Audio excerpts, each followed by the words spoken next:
Fíjense, mis hermanos, de que estos versículos que hemos leído nos muestran, mis hermanos, de la permanencia de la iglesia. La permanencia de la iglesia de Dios. La permanencia, como vamos a ver, de que la iglesia es la obra de Dios y por ser la obra de nuestro Dios, la iglesia permanece. Y fíjense que con esta idea, con este tema de la permanencia de la iglesia, mis hermanos, hay tres cosas que podemos destacar de este texto en relación a la permanencia de la iglesia. Primero, la confianza, mis hermanos. La confianza que debemos tener en cuanto a la permanencia de la iglesia. Después veremos el fundamento. El fundamento, mis hermanos, sobre el cual se sustenta la permanencia de la iglesia. Y tercero, veremos la actitud.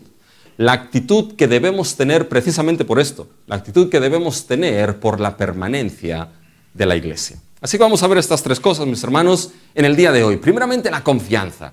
La confianza que debemos tener en cuanto a la permanencia de la iglesia. Y fíjense que aquí nos vamos a dar cuenta de que se nos va a presentar en el texto esa permanencia de la iglesia en medio de lo que es la obra disciplinaria de Dios y en medio de lo que es la obra del ser humano en contra de la iglesia. Esas dos cosas vamos a ver, mis hermanos, en este primer punto de la confianza que debemos tener por la permanencia de la iglesia. Y lo primero que debemos, mis hermanos, confiar es que la iglesia permanece en medio de la obra disciplinaria de Dios. Fíjense que esto lo vemos, mis hermanos, cuando entendemos que esta sección que hemos leído no es una sección descontextualizada de su contexto. Debemos saber, mis hermanos, de dónde venimos. Debemos saber qué es lo que ha sucedido antes para entender de que la iglesia aquí permanece en medio de una acción disciplinaria y severa que Dios obró en la iglesia. Debemos tenerlo dentro de ese contexto, porque ya saben, mis hermanos, y seguro que lo han oído, que un texto fuera de contexto, ya saben que es un pretexto. Uno puede utilizar un texto fuera del contexto para decir cualquier cosa y hacer a la gente, mis hermanos, lo que uno piense. Por eso debemos situarlo dentro del contexto en el cual nos encontramos. Y cuando llegamos al capítulo 5, sobre todo los versículos del 12 al 16, lo que nos encontramos es con el tercer texto resumen en el libro de Hechos. Acuérdense que hemos visto varios textos resumen en el libro de Hechos que son importantes para Lucas, importantes para organizar el libro de Hechos, para estructurar el libro de Hechos, para resumir ciertas cosas en el libro de Hechos. Y los dos primeros textos resumen que vimos, lo que hacía Lucas era resumirnos la vida de esa primera iglesia en Jerusalén. Nos resumía y nos decía que todos aquellos que habían creído estaban juntos y que la iglesia perseveraba en lo que era la oración y la doctrina de los apóstoles y que comían con alegría y con sencillez de corazón y que la multitud de los que había creído eran de un solo corazón y un alma y que no decían que era suyo propio nada de lo que poseían, sino que cada una de las cosas las compartían y las tenían para cuando surgía necesidad y predicaban lo que eran el testimonio de la muerte y de la resurrección de Cristo Jesús. Esos textos nos mostraban esos aspectos de la vida de la iglesia que iniciaba en Jerusalén.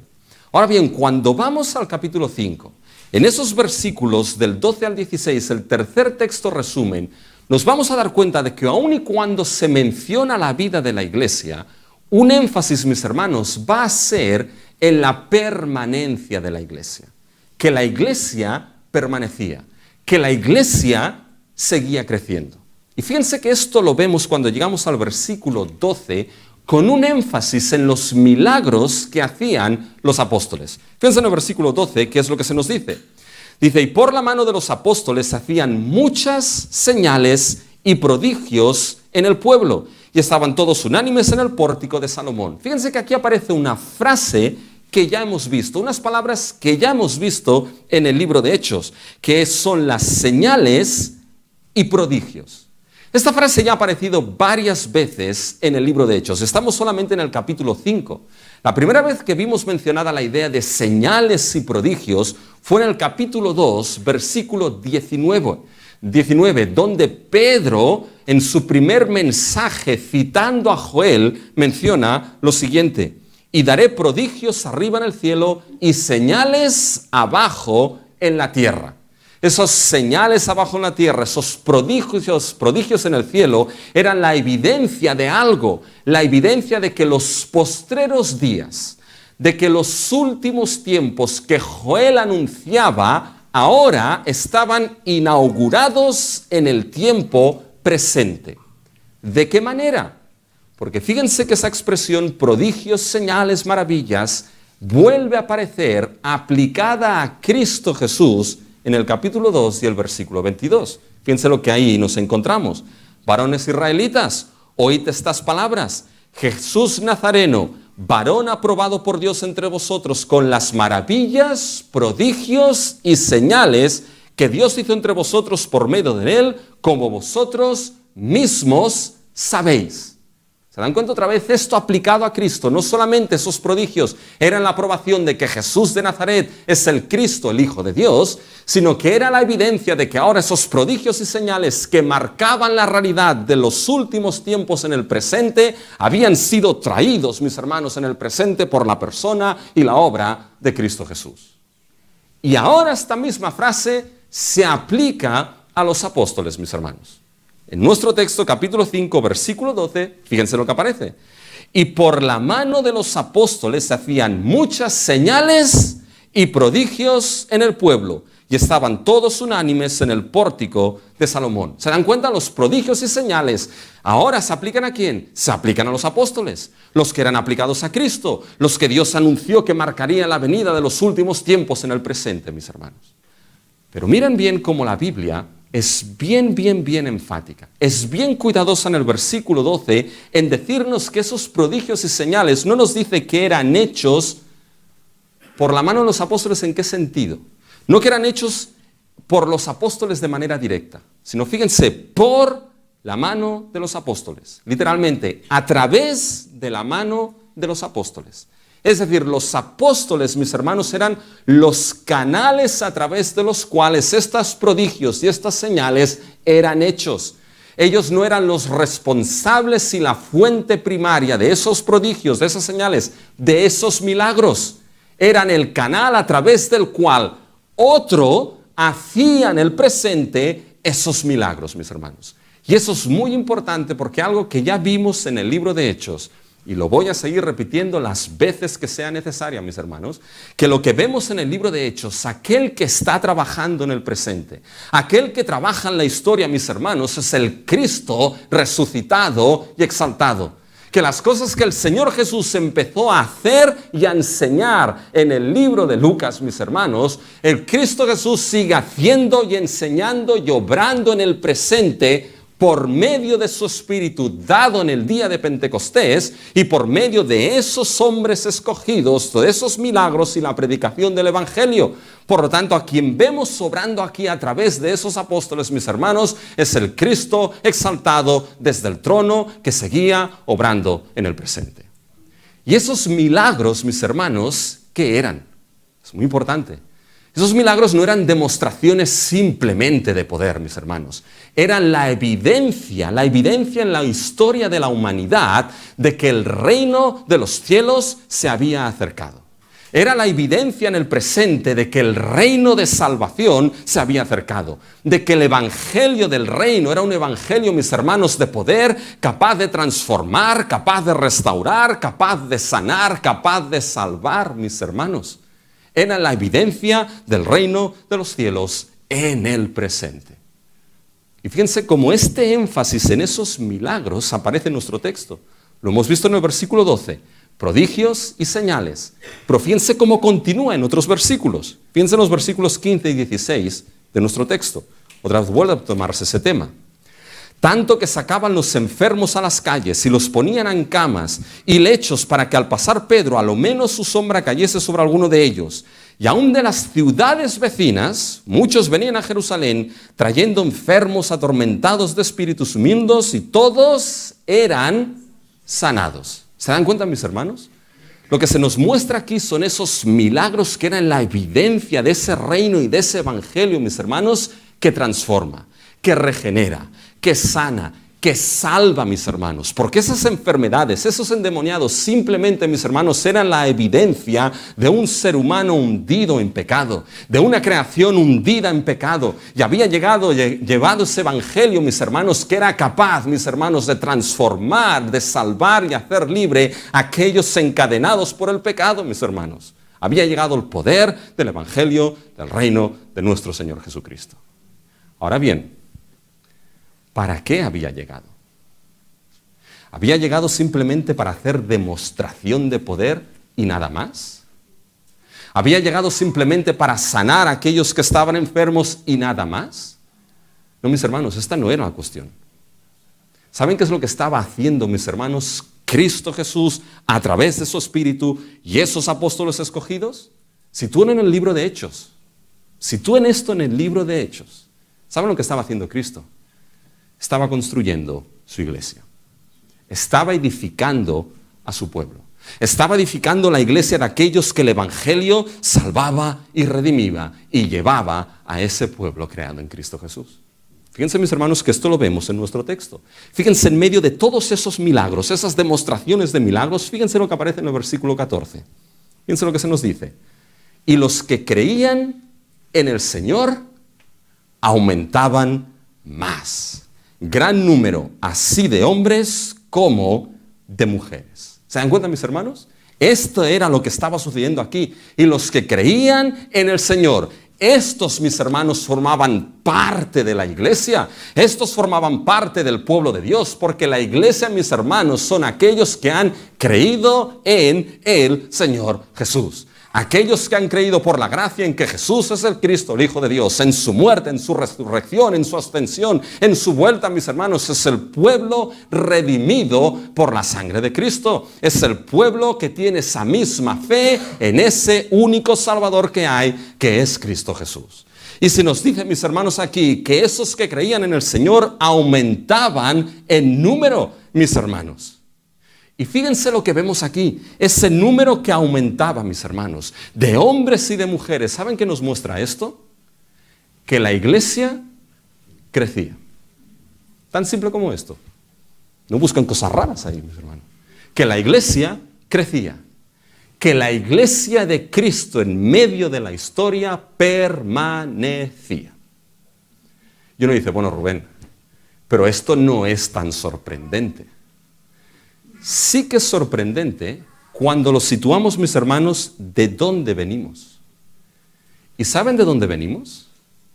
Venimos del acontecimiento, mis hermanos, de que en la iglesia Dios obró el juicio disciplinario sobre Ananías y Zafira.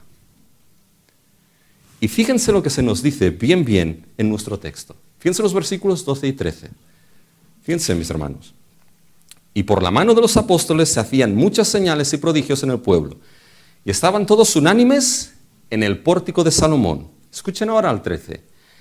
De los demás, ninguno se atrevía a juntarse con ellos, mas el pueblo los alababa grandemente, mis hermanos. Fíjense que en estos versículos hay dos grupos aquí.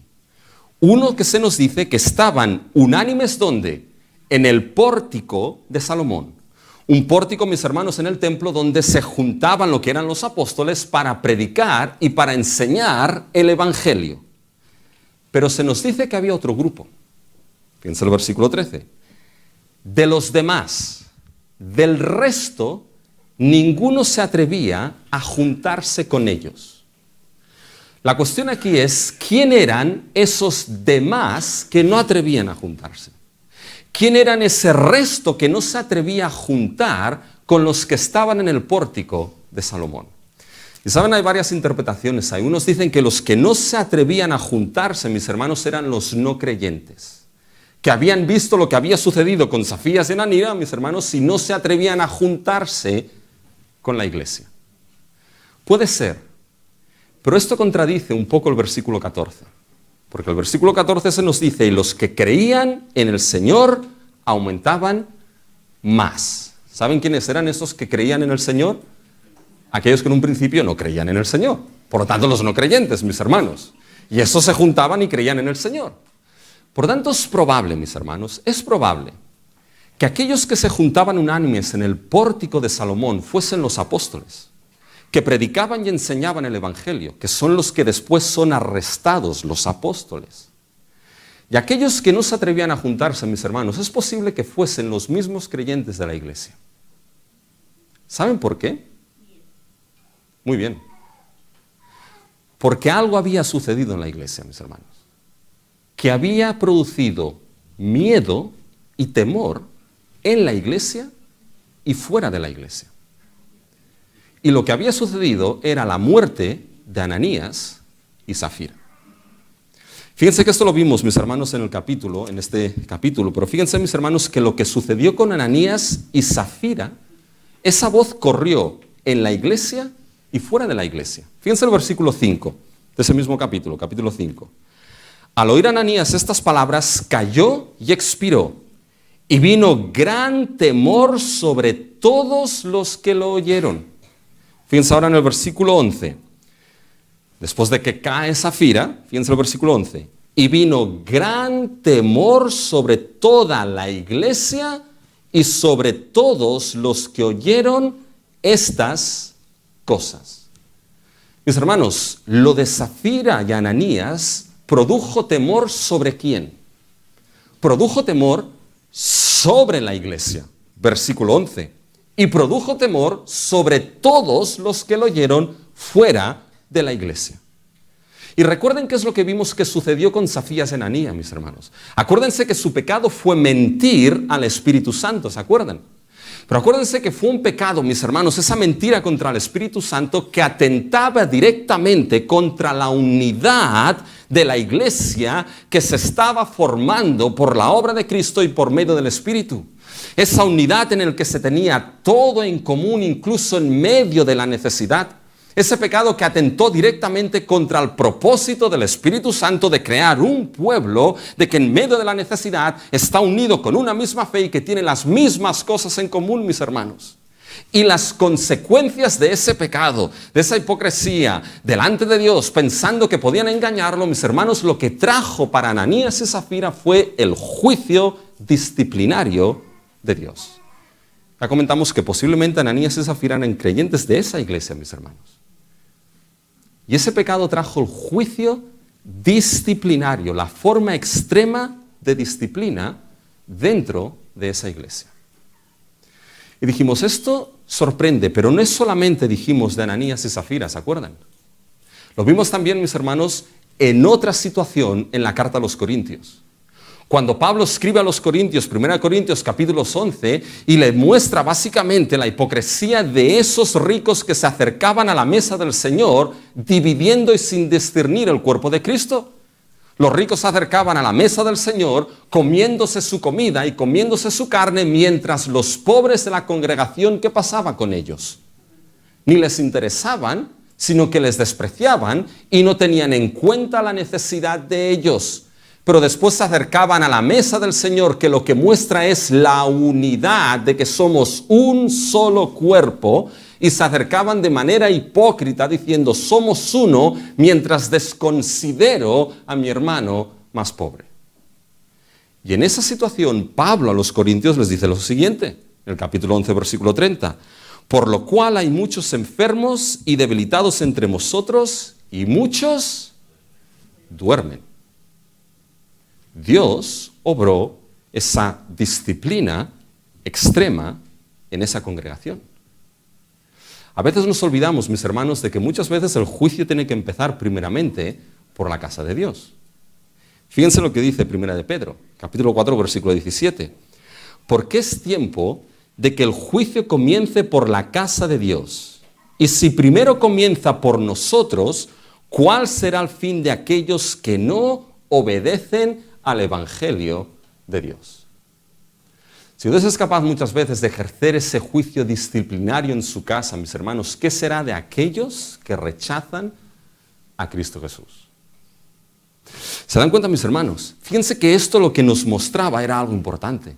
Lo que nos mostraba, mis hermanos, es la seriedad, recuerden, la seriedad del pecado dentro de la iglesia.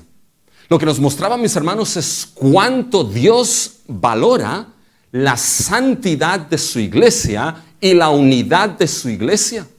Lo que esto nos mostraba, mis hermanos, es lo importante y lo serio que es delante de los ojos de Dios el pueblo que Él está creando en Cristo Jesús.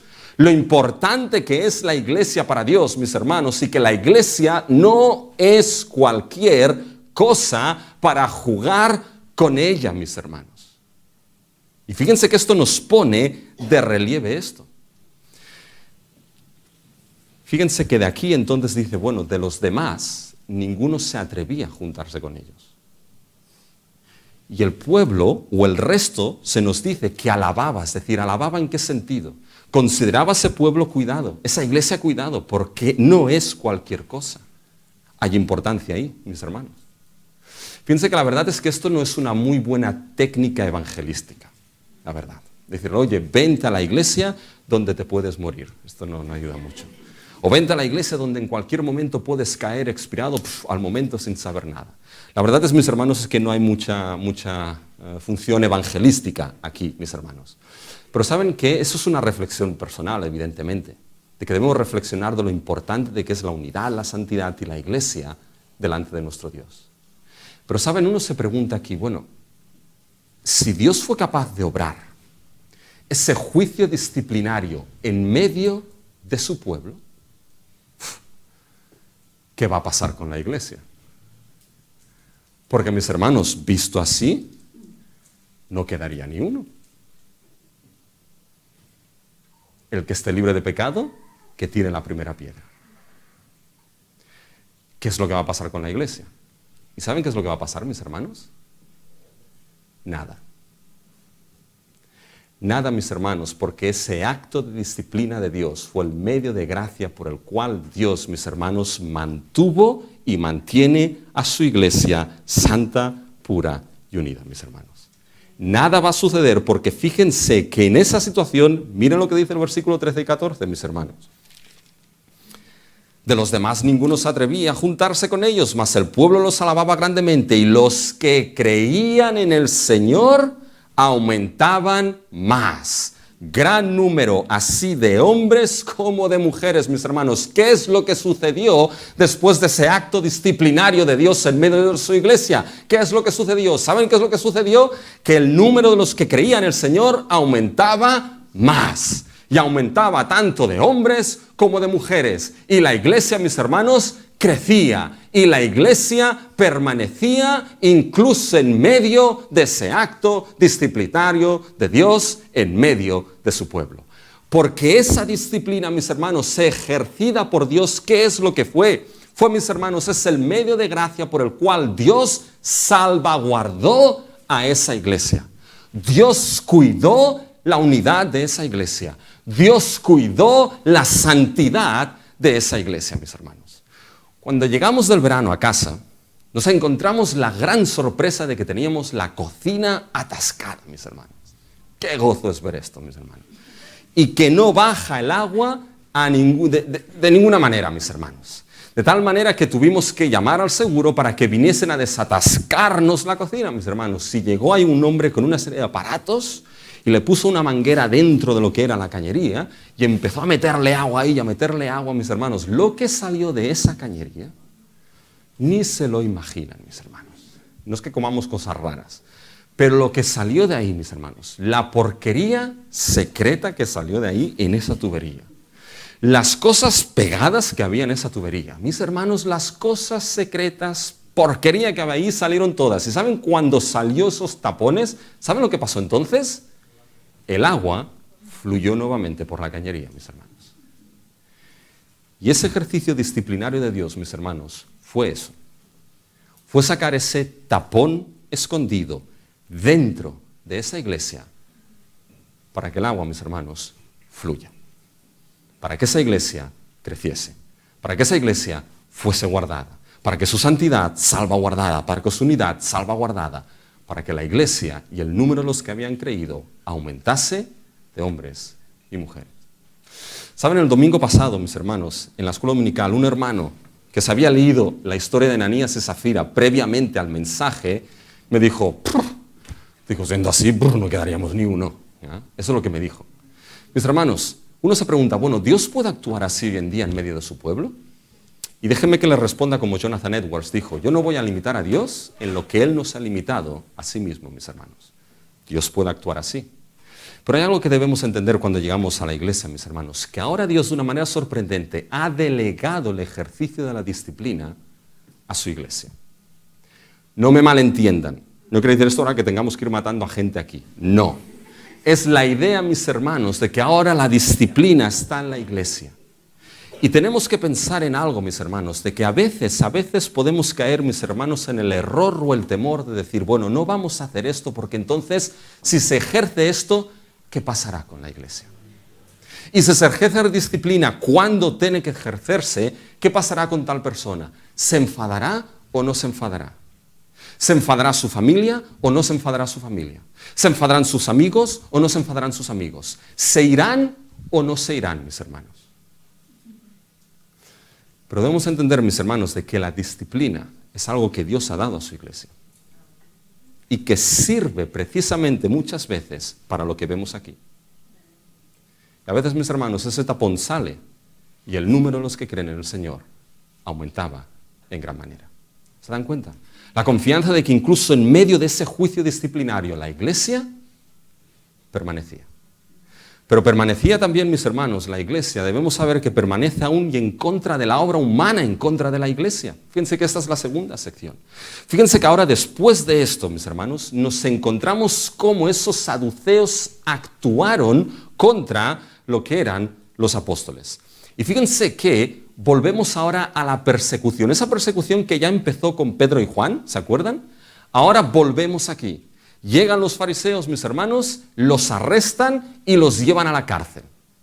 Ahora fíjense que lo que nos vamos a encontrar es esa obra humana en contra de la iglesia. Pero hay dos obras ahí que chocan. La obra humana y la obra divina.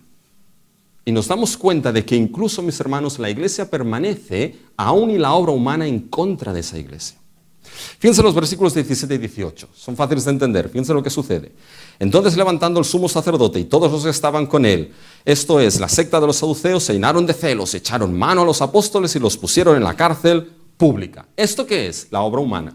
La obra humana en contra de quién, mis hermanos? No solamente en contra de los apóstoles, sino en contra de esa iglesia que aumentaba.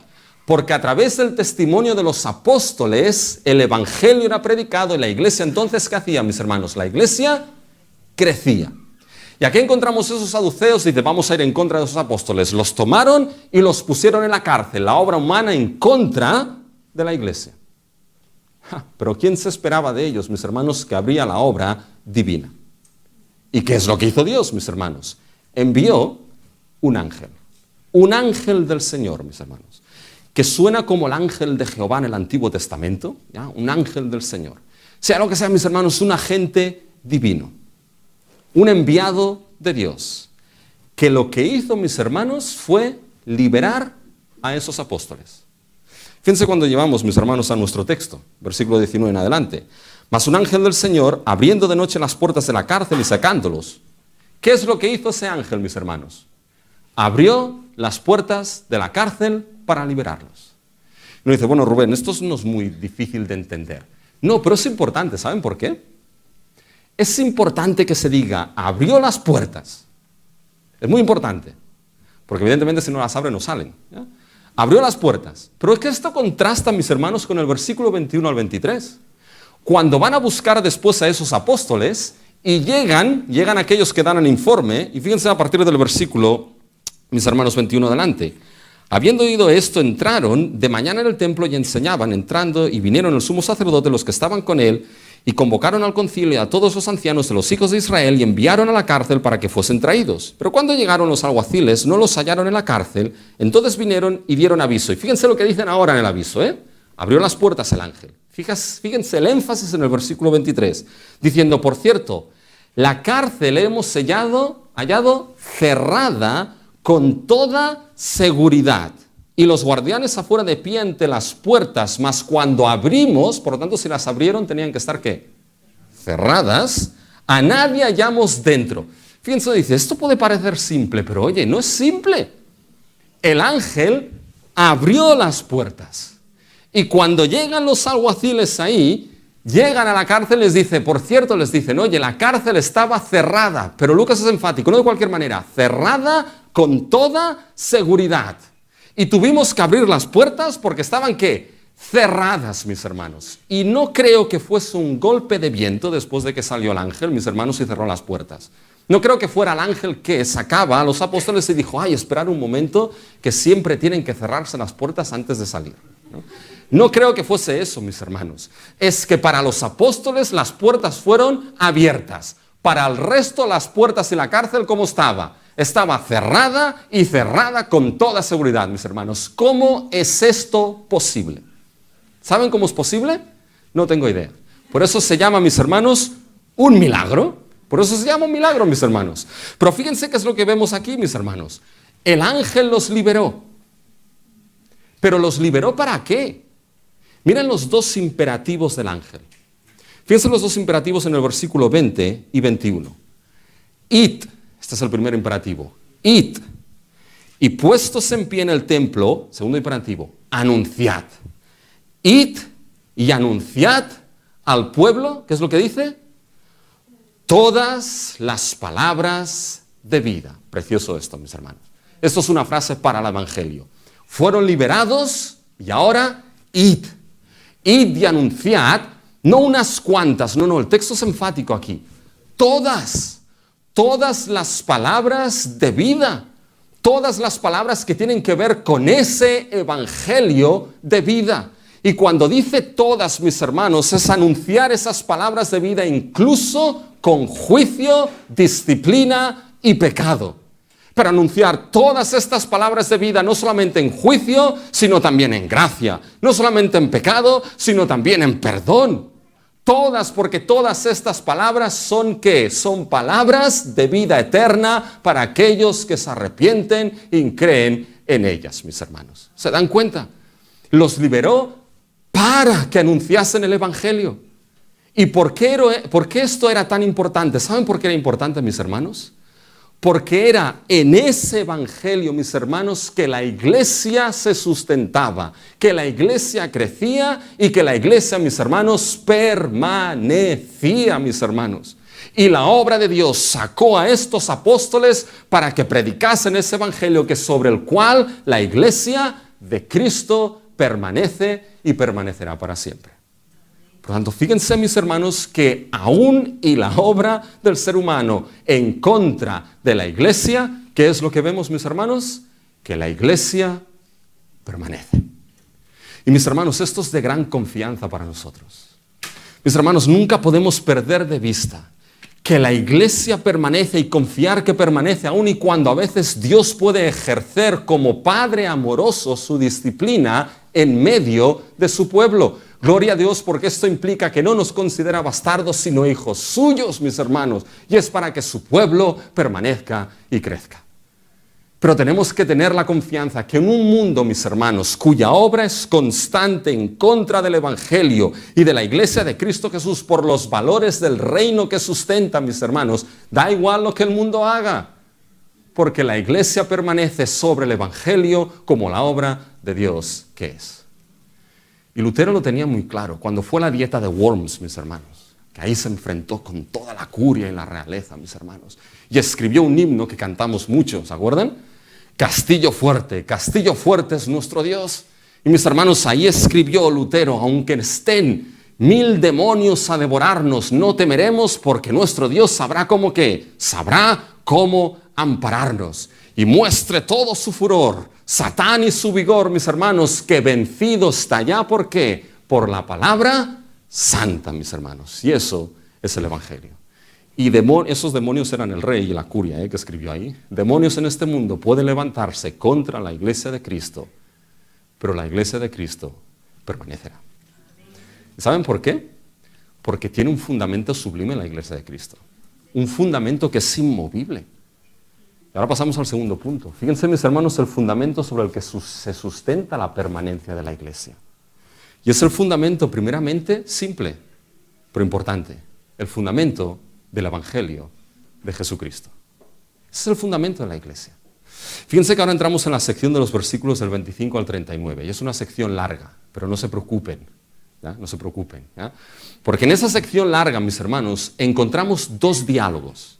Y los diálogos son importantes, porque las narrativas, cuando tengan una narrativa muy larga, mis hermanos, si hay diálogos, céntrense en los diálogos, porque los diálogos son como ventanas abiertas a esa narrativa, que lo que nos muestra son los puntos principales, las ideas centrales de toda esta narrativa, mis hermanos. Y fíjense que lo primero que nos encontramos es la conversación entre el concilio y los apóstoles. A la mañana siguiente fueron a buscarlos y se encontraron que no estaban allí. Pero como en todas partes siempre hay un chivato, siempre. ¿Ya? Y había un chivato ahí que les dijo, los apóstoles que vosotros ya cogisteis y todo, ¿sabéis dónde están? En el templo. ¿Y sabéis lo que están haciendo? Enseñando y predicando. Así que, mis hermanos, ahí fueron los del concilio. Bueno, los del concilio no enviaron a otros, como suele ser. ¿Ya? Y los detuvieron sin violencia, me gusta esto. Porque estaban ahí temerosos que el pueblo los podía apedrear. Los llevan ante el concilio. Y fíjense lo que sucede, mis hermanos, en los versículos 27 y 28. Escuchen bien esto, porque recuerda algo que ya vimos. Cuando los trajeron, los presentaron en el concilio y el sumo sacerdote les preguntó diciendo, escuchen ahora, ¿no os mandamos estrictamente que no enseñaseis en ese nombre? Y ahora habéis llenado a Jerusalén de vuestra doctrina y queréis echar sobre nosotros la sangre de ese hombre. Fíjense, escuchen bien. No os mandamos estrictamente que no enseñaseis en ese nombre. Ya solo habían dicho esto ese concilio, ¿se acuerdan? Cuando Pedro y Juan sanaron a ese cojo de nacimiento y los cogió el concilio y les mandó estrictamente no enseñar en ese nombre de Jesús de Nazaret. Y en esa primera ocasión, ¿cómo respondió Pedro? ¿Se acuerdan? Fíjense cómo respondió Pedro en Hechos 4, versículo 19. Es importante cómo responde, porque Pedro apela a ellos. Mas Pedro y Juan respondieron diciéndoles, juzgad si es justo delante de Dios obedecer a vosotros antes que a Dios. Ahí Pedro apeló. Ahí Pedro les dijo, bueno, considerad lo que nos estáis pidiendo. Juzgad lo que nos estáis pidiendo. Si es mejor servir o obedecer a Dios antes que a los hombres, o a la inversa. Bien, aquí, la segunda vez que les dicen esto, no os dijimos, mandamos estrictamente que no enseñaseis en este nombre. Pedro no apela, ahora. Pedro no va a decir, bueno, pensar lo siguiente, oye, meditar, pensad. No. Pedro va directo aquí, mis hermanos. Pedro les da una presentación valiente y sin pelos en la lengua. Fíjense, mis hermanos, en el versículo 29 de nuestro texto.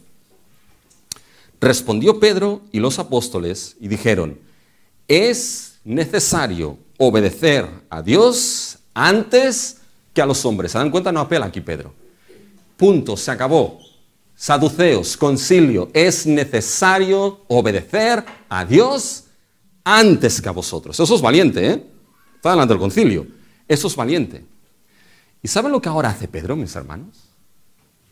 Esa presentación valiente de Pedro, ¿saben lo que es? ¿Y los apóstoles? Pedro les va a presentar de una manera valiente el Evangelio de Jesucristo. Va a presentarles el Evangelio sin pelos en la lengua y de una manera que es tremendamente valiente, audaz, desafiante y hasta cierto punto ofensiva. Porque fíjense que Pedro no para aquí. Fíjense ahora si seguimos leyendo. Fíjense lo que Pedro les dice. Y no es difícil de entender, Fíjense el versículo 30. El Dios de nuestros padres levantó a Jesús, a quien vosotros matasteis colgándole en un madero. A este Dios ha exaltado con su diestra por príncipe y salvador para dar a Israel arrepentimiento y perdón de pecados. Fíjense, mis hermanos, lo valiente de Pedro. Es necesario obedecer a Dios antes que a los hombres. El Dios de nuestros padres levantó a Jesús. ¿Qué es esto, mis hermanos? Es la predicación, la presentación de la verdad, del hecho histórico de la resurrección de Cristo Jesús. El Dios de nuestros padres, vuestro mismo Dios, le está diciendo. Vuestro mismo Dios, saduceos, fariseos, concilio, vuestro mismo Dios levantó a Jesús de la muerte, lo resucitó. Resurrección histórica de Cristo. Pero ahora fíjense que define a ese Jesús. Porque mis hermanos, el nombre de Jesús, el nombre de Yeshua, era común en aquel tiempo. Es como ahora, mis hermanos, los apellidos Pérez, Sánchez, García, Rodríguez, Fernández. ¿Ya? Pegas una patada en una piedra y salen un montón, ¿ya? Mis hermanos. Por tanto, Jesús era un nombre típico en aquel tiempo. Dice, bueno, pero no os estoy hablando de cualquier Jesús aquí. Fíjense que lo describe. Fíjense bien. Versículo 30. El Dios de nuestros padres levantó a Jesús, y ahora fíjense la descripción. ¿A quién? Este describe de quién Jesús está hablando. A quien vosotros matasteis colgándole en un madero. Está diciendo, del Jesús que os estoy hablando, que Dios, vuestro Dios y el mío, levantó de los muertos, ese no es cualquier Jesús, es el que vosotros matasteis y lo hicisteis crucificándole en un madero, como si fuese un maldito de Dios, según Deuteronomio 21. Os estoy hablando no de cualquier otro Jesús, sino de Jesús de Nazaret, al cual matasteis y murió en una cruz y resucitó por la obra de Dios. ¿Se dan cuenta? Crucifixión, resurrección, hechos históricos. Y no queda ahí, Pedro. Sigue definiendo a ese Cristo. Fíjense el versículo 31. A este, Dios que ha hecho, ha exaltado con su diestra por príncipe y salvador. A este mismo Jesús ahora Dios lo ha exaltado y lo ha puesto por príncipe, Señor de todo. Y no solamente por Señor y príncipe de todo, estando todo bajo sus pies, es el único Salvador que hay. Es una presentación clara del Evangelio. Y ahora fíjense cómo Pedro apela al propósito redentor de por qué ha sucedido todo esto. Fíjense al final del versículo 31. Para dar, ¿se dan cuenta de esto? Eso es el propósito. Para dar a Israel arrepentimiento y perdón de pecados. ¿Qué es lo que ha hecho Pedro, mis hermanos? Una presentación valiente del Evangelio. A este Dios levantó, resurrección. A Jesús de Nazaret, que crucificasteis, crucifixión. A este Dios ha exaltado, exaltación, como príncipe y salvador de todo. ¿Para qué todo esto? Para dar arrepentimiento y perdón de pecados. ¿A quién? Miren el texto bien. Para dar a Israel. Bien, mis hermanos, esto tiene una... Debemos tomar atención aquí. ¿Por qué dice para dar a Israel? Bueno, por varias razones, mis hermanos. Una, porque sabemos que la salvación cuando llega aquí el nuevo pacto empieza por Israel. Cuando escribió Pablo Romanos 1:16, ¿se acuerdan? No me avergüenzo de qué, del Evangelio, porque es poder de Dios para salvación a todo aquel que cree, al judío primeramente y también al griego. Es decir, en la salvación, mis hermanos, hay un progreso que empieza por Israel y después se extiende esto a todas las naciones. Esto es importante, mis hermanos. ¿Qué es lo que le dijo Cristo a sus discípulos al inicio de Hechos? Me seréis testigos. ¿Empezando por dónde? Empezar por Barcelona, después el otro ya llegará. Ahí dijo, ¿empezando por dónde? Me seréis testigos en Jerusalén, en toda Judea, en Samaria y hasta lo último de la tierra. Para los que vienen al seminario, apúntense. ¿Ya? Para los que vienen al seminario, en la salvación, mis hermanos, hay un progreso orgánico de la historia de la salvación. Y en ese progreso de semilla a árbol, Dios ha querido que la salvación empiece desde el antiguo pacto, pasando por Israel, pero extendiéndose a todas las naciones. Ese es el propósito final de Dios. No solamente porque Israel necesita también perdón y salvación, sino que son todas las naciones, todo ser humano lejos de Dios que necesita arrepentimiento y perdón de pecados, mis hermanos. Pero hay otra cosa por la cual dice a Israel aquí. Porque si yo ahora les pregunto, mis hermanos, ¿quién estaba siendo juzgado aquí? ¿Y saben quiénes estaban siendo juzgados aquí? Mis hermanos, no eran principalmente los apóstoles. Quien estaba siendo juzgado aquí, mis hermanos, eran esos judíos, ese concilio, esos israelitas que habían apresado a esos apóstoles. ¿Saben por qué, mis hermanos? Fíjense lo que dice en el versículo 28. No os mandamos estrictamente que no enseñaseis en ese nombre y ahora habéis llenado a Jerusalén de vuestra doctrina, y escuchen ahora, y queréis echar sobre nosotros la sangre de ese hombre. Mis hermanos, no es que los apóstoles quisiesen echar sobre ellos la sangre de Jesús, no es que los apóstoles quisiesen hacerlo. ¿Saben lo que era? Es que esto es lo que verdaderamente era, mis hermanos. Lo que les están diciendo aquí Pedro y los apóstoles les están diciendo, vosotros matasteis a Jesús de Nazaret.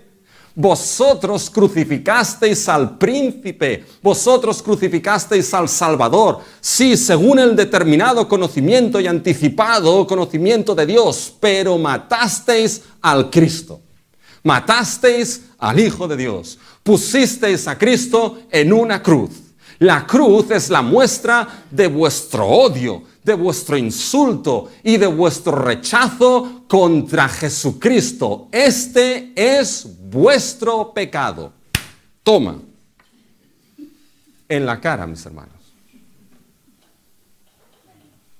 Les está diciendo, este es vuestro pecado. Por lo tanto, lo que vemos aquí, mis hermanos, es que es el Evangelio juzgando a esos hombres. Es el Evangelio del Cristo crucificado y resucitado juzgando a esos hombres. Este es vuestro pecado contra Cristo. Lo odiasteis, lo crucificasteis, lo rechazasteis. Es duro esto, ¿eh? No fue valiente Pedro, mis hermanos. Fue muy valiente, ¿eh? Pero, ¿cuál es el propósito de todo esto? Todo esto sucedió para dar a Israel arrepentimiento y perdón de pecados. Dios, sí, vuestro pecado fue contra Cristo, pero escuchar que incluso en esto Dios lo encaminó para que hubiese perdón para Israel. Donde estáis vosotros, saduceos, judíos, donde estáis vosotros, les está diciendo, y aunque ese pecado fue grande, es para que ahora vosotros tengáis arrepentimiento por la gracia de Dios, para que ahora se os mueva a perdón de pecados. ¿Se dan cuenta? Digo, aún y lo grande que es para que halléis perdón en Cristo. Y uno podría levantarse en aquel concilio y decir, bueno, ¿y cómo nos creemos tus palabras, Pedro? ¿Y saben lo que respondería Pedro? Porque tengo testigos. 2. Y saben que en aquella cultura era necesario para dar validez a una palabra al menos 2 testigos. Dice, nosotros somos testigos y el Espíritu es testigo. Piensen en el versículo 32, mis hermanos. Y nosotros somos testigos suyos de estas cosas, y también el Espíritu Santo, el cual ha dado Dios a los que obedecen. Un testigo, nosotros somos testigos de esas palabras que os estamos diciendo, pero también, ¿quién? El Espíritu Santo es testigo de esto. Un espíritu que, fíjense lo que dice Pedro, es dado ¿a quién? Fíjense el versículo 32. El cual ha dado Dios a los que obedecen. ¿Obediencia a qué, mis hermanos? Obediencia a ese testimonio del Espíritu. Obediencia a la fe. Obediencia a ese testimonio de que es el Espíritu quien da testimonio de que Jesús de Nazaret es el Cristo. De que Jesús de Nazaret murió en la cruz. De que Jesús de Nazaret resucitó. De que Jesús de Nazaret es exaltado. De que en Él hay perdón y hay salvación para aquel que se arrepiente, mis hermanos. Ese es el testimonio del Espíritu. Ese que es dado para aquellos que obedecen. Uno no llega a arrepentimiento y a fe en Cristo a menos que el Espíritu obre, mis hermanos. A menos que de manera milagrosa y sorprendente el Espíritu obre en la vida de uno, en corazones de piedra que son incapaces y no quieren arrepentirse de creer. A menos que el Espíritu obre, mis hermanos, uno no va a arrepentirse y creer. Pero es el testimonio del Espíritu, mis hermanos, en la vida decir Jesús es el Cristo, el Hijo de Dios, el que murió, el que resucitó, el que está exaltado, el que perdona, el que salva, el que volverá. Y ese testimonio es vital, mis hermanos. Esas palabras son vitales. Porque Cristo dijo unas palabras bien serias en Mateo 12. Piensa en Mateo 12, 31 y 32. Por tanto os digo, todo pecado de blasfemia será perdonado a los hombres, mas la blasfemia contra el Espíritu Santo no será perdonada. A cualquiera que dijera alguna palabra contra el Hijo del Hombre le será perdonado, pero al que hable contra el Espíritu Santo no le será perdonado ni en este siglo ni en el venidero. puedes atentar contra Cristo con el pecado más grande en tu vida. Pero atentas contra el testimonio del Espíritu. Rechazas ese testimonio de que el Espíritu está diciendo de que ese Jesús es el Cristo, de que murió y resucitó para perdón de pecados, de que es el Hijo de Dios, Dios encarnado para salvación, el único nombre. Rechazas esto de manera consciente y estás dejado sin esperanza alguna. Pero mis hermanos, lo glorioso es que todo esto se dio ¿para qué? Para que uno vea su pecado, lo serio, pero sea movido por este evangelio al arrepentimiento. Puedas ver no solamente la oscuridad y lo serio del pecado, sino que puedas ver también la gracia, la gloria, el perdón y la salvación que hay en Cristo Jesús, porque murió y resucitó para arrepentimiento y para perdón de pecados, mis hermanos. Y la pregunta es, ¿escucharás el testimonio del Espíritu en tu vida? Porque para eso, mis hermanos, Cristo lo dio. Y fíjense que si aquí los apóstoles hubiesen dicho, uy, pues es verdad, no vamos a seguir enseñando este nombre. ¿Qué hubiese pasado entonces? ¿Saben qué hubiese pasado, mis hermanos? Que el evangelio no hubiese seguido corriendo. Que la iglesia no hubiese seguido creciendo. Que la iglesia, mis hermanos, muy difícil lo hubiese tenido para permanecer. Porque, ¿saben? La iglesia se fundamenta sobre este evangelio, mis hermanos.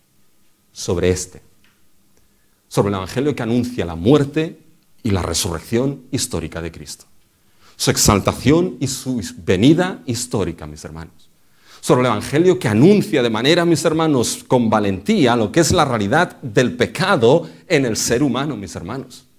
Que anuncia la realidad del juicio de Dios y la condenación por el pecado, pero que anuncia las glorias que hay en Cristo Jesús, mis hermanos. Que anuncia las glorias del perdón, de la salvación, de la gracia que tenemos en Cristo. Estas son todas las palabras de vida, mis hermanos. Y en ese evangelio nos fundamentamos. Ese es el fundamento que Dios ha establecido. Saben que en el día de hoy, mis hermanos, ese evangelio en muchos sitios tristemente se ha edulcorado, mis hermanos. No hables de juicio, no hables de pecado, porque eso, ¿qué es lo que hace? Esto ofende, mis hermanos, ofende. Y saben que no queremos ser ofensivos, pero mis hermanos, con el evangelio bíblico vamos a ofender. Porque el evangelio ofende. Porque el evangelio muestra lo que el ser humano no quiere ver, que es pecador y condenado delante de Dios. Y le muestra que nada puede hacer a menos que mire por fe a Cristo Jesús para salvación y vida eterna, mis hermanos. Pero este evangelio es el fundamento y en este la iglesia permanece. Pero permanece, para ir acabando también ya, mis hermanos, sobre el fundamento de la obra de Dios. Fíjense que ahora entra un tal Gamaliel en el discurso, un tal Gamaliel. Y no vamos a leer porque es fácil de entender. Se levanta el Gamaliel, el que era el profesor ¿de quién? De Pablo. A saber si Pablo estaba por ahí, mis hermanos, porque después con Esteban nos lo encontramos, ¿ya? Se levanta Gamaliel y les dice, oye, saca a los apóstoles, ¿ya? Y les dice, cuidado, cuidado, porque a lo largo de la historia de Israel se han levantado varios. Un tal, básicamente, Teudas, que, oye, dijo ser alguien, murió y todo lo que siguieron, fuera. Después un tal Judas Galileo se levantó, dijo ser alguien, murió hoy. En los que seguían, fuera. No ha durado nada de esto. Pero, cuidado con esos hombres. Porque si eso es de hombre, no va a durar 2 días.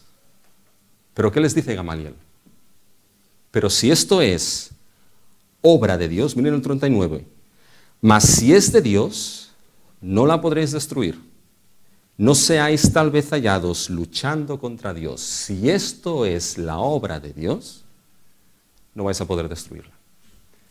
Ya podéis acabar con esos hombres. Ya podéis acabar con sus familias. Ya podéis cerrarles todas las redes sociales para que no manden más tweets. Ya podéis hacer todo lo que queráis. Pero si es la obra de Dios, no podréis hacer nada. Y mis hermanos, si la iglesia permanece es porque es la obra de Dios. Y no es obra de hombre, mis hermanos. Fíjense que coges el libro de Hechos y vamos a ver las persecuciones y la iglesia permanece hasta el siglo XXI. Coges lo que son los primeros siglos sin la persecución, la iglesia permanece hasta el siglo XXI. Coges el libro de los mártires de Fox hasta la Reforma y la iglesia permanece hasta el siglo XXI, mis hermanos. ¿Por qué? Porque la iglesia es la obra de Dios, mis hermanos. Y el fundamento ha sido puesto bien sólido, el evangelio de nuestro Señor Jesucristo. Y sobre ese fundamento sólido, Dios edifica a su iglesia. El Padre, mis hermanos, es el perfecto que ha diseñado los planes. Cristo es el que edifica a su iglesia. El Espíritu es el que añade esas piedras vivas a esa casa que Dios está construyendo. Y ni el Hades podrá contra la iglesia de nuestro Señor Jesucristo. Porque tiene un fundamento bien sólido, una obra divina, mis hermanos. Por tanto, ¿cuál es nuestra actitud frente a esto? Y fíjense, con esto termino como conclusión. La actitud que debemos tener por la permanencia de la iglesia.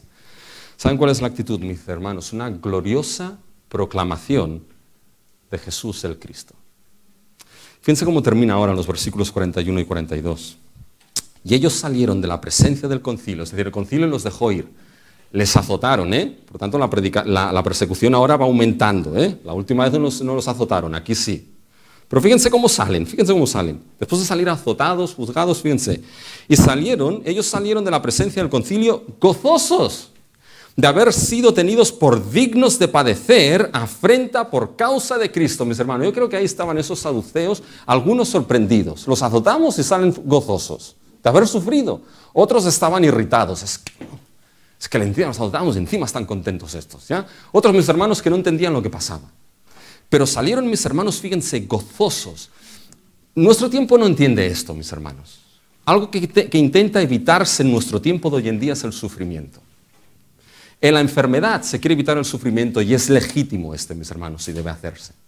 Pero tenemos la generación del cristal que, por favor, que no sufran, que no les pase nada, que se pueden. Tenemos un sufrimiento, mis hermanos, en la Escritura, de que a veces se sufre por el valor de aquello que se sufre. Tú sufres penalidades por el Evangelio de Cristo Jesús, no te avergüences. Por ejemplo, fíjense, si yo no soy capaz de sufrir cualquier cosa por mi esposa y mi hijo, muy poco valor les estoy dando a ellos, que no soy capaz de sufrir por ellos, mis hermanos. Pero hay lo que es un sufrimiento de dignidad. Dignidad no porque el cristianismo sea masoquista y quiera sufrir, un sufrimiento de dignidad por identificación con Cristo, mis hermanos. Porque así como Cristo sufrió y fue perseguido, mis hermanos, bienaventurados son aquellos que por causa del nombre de Cristo sufren también persecución. Y salieron gozosos, mis hermanos, por esto. Y fíjense, tenidos por dignos de padecer afrenta por causa de ¿qué? Del nombre, y todos los días en el templo y por las casas no cesaban de enseñar y predicar. ¿Qué dice sus Biblias? Jesucristo. En realidad lo que aquí está diciendo el texto es que anunciaban a Jesús el Cristo, mis hermanos. A Jesús el Mesías. El que saliesen gozosos sufriendo, mis hermanos, era demostración al mundo de que ellos, mis hermanos, daban un valor sublime, ¿saben a quién? Al nombre de Jesús el Cristo. Y nuestro sufrimiento a veces en medio de esa persecución demostrará el valor que damos al nombre de Jesús el Cristo. Y cuando ese nombre, mis hermanos, es predicado, ¿saben lo que pasa? La iglesia crece. Y cuando la iglesia crece por el Evangelio, ¿saben lo que pasa con la iglesia? La iglesia permanece, mis hermanos. Así que actitud debemos tener por la permanencia de la iglesia, mis hermanos. Venga lo que venga, debemos confiar que la iglesia permanece y permanecerá. Y mientras aquí Dios nos tiene, debemos anunciar el nombre de Jesús el Cristo. Porque llegará el día, mis hermanos, que como iglesia, a ese al cual anunciamos y vemos por fe, llegará el día que aquellos que hemos sido redimidos por la sangre de Cristo, los nuevos cielos y la nueva tierra, veremos a aquel que vertió su sangre por nosotros y eternamente a Él le estaremos alabando. Y permaneceremos aquí y por toda la eternidad. Por lo tanto, mis hermanos, no desmayemos, sigamos adelante por la gracia de nuestro Dios.